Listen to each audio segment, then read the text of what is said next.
Bonjour et bienvenue sur le Réseau Arts pour ce nouvel épisode du calendrier de l'Avent. Aujourd'hui, je suis avec Johan. Hello. Ça va, Johan? Ouais. Très bien. La dernière fois, tu nous as parlé d'une bonne BDVF et cette fois, tu as décidé de parler d'un bon truc de VO qui n'est pas encore dispo en VF, donc foncez dessus si vous savez lire l'anglais. C'est Sex Criminals de Matt Fraction et Chip Zdarsky. Je vous épargnerai la blague pourrie là-dessus. C'est dispo chez Image du coup pour 10 €, enfin 10 $, pardon, c'est un peu la politique Image de lancement. Et qu'est-ce que ça raconte Sex Criminals dans cette histoire très barré? Ouais, c'est au moins aussi zarb que Lupus, au moins sur le pitch. Tu vas suivre Suzy qui, à l'adolescence, se découvre un pouvoir un peu particulier. Elle a pas au moment où elle a un orgasme, elle arrête le temps autour d'elle, c'est un peu la fête. Elle va vivre avec ça quelques temps, en pensant que c'est à peu près normal. Quand elle devient femme, elle se rend compte qu'il y a un truc un peu bizarre dans l'affaire quand même. Elle va rencontrer un mec qui a le même pouvoir, les deux vont commencer à avoir une relation ensemble. Elle tient une librairie, sa librairie ça va absolument pas. Elle va avoir besoin de thunes pour pouvoir la relancer. Elle tient une librairie quoi. Ouais, c'est un peu ça, ouais. De toute manière, c'est la guerre pour tout le monde. Sauf que le mec en question, John, va avoir une super idée, ils vont utiliser leur pouvoir pour voler des banques en fait, grosso modo.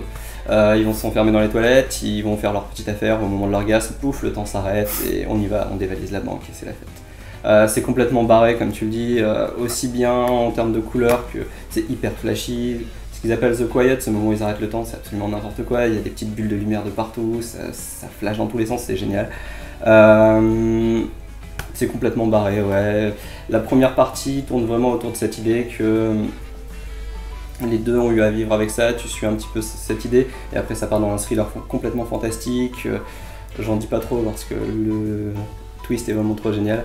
Mais voilà, tu pars dans quelque chose de fou, avec des personnages tous plus bracassés les uns que les autres. Et c'est un moment, tu passes un super moment, tu rigoles à fond, ce genre de truc.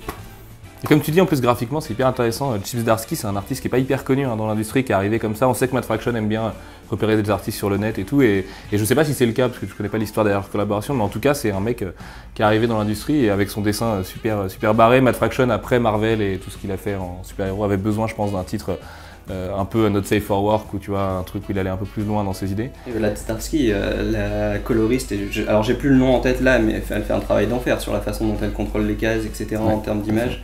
C'est juste génial. Il fallait au moins que ça soit aussi flashy pour un truc aussi barré, quoi. Ok, c'est vrai que c'est excellent comme titre, Sex Criminals. Vous étiez plusieurs à nous demander quel était notre méga coup de cœur Image Comics en 2014. Pour moi, c'est celui-là parce que Matt Fraction, qui me gonfle un peu chez Marvel parfois, en fait, il y a des trucs qui ne me reviennent pas trop.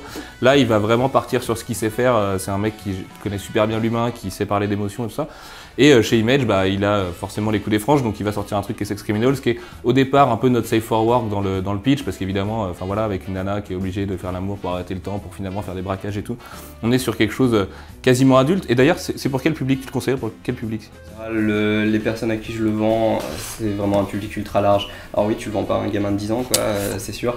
Quelqu'un qui va plutôt être à partir de 16 et tu peux monter après, ça dépend vraiment des goûts de chacun. On a des personnes vraiment beaucoup plus âgées qui viennent le chercher, on a des gens à 60 ans dessus, il n'y a aucun problème.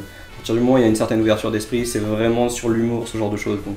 Et puis à noter que le cul est quand même représenté de manière assez soft. C'est plus de l'érotisme que du cul en fait, tout à fait. Au final. Tout à fait. Très bien, bon écoutez, moi je suis d'accord avec Johan, du coup j'aurais bien choisi ça aussi si j'avais pu le faire. Donc voilà, foncez sur Sex Criminals, c'était vraiment très bien. Et puis nous on se retrouve demain pour un nouvel épisode du calendrier de l'Avent.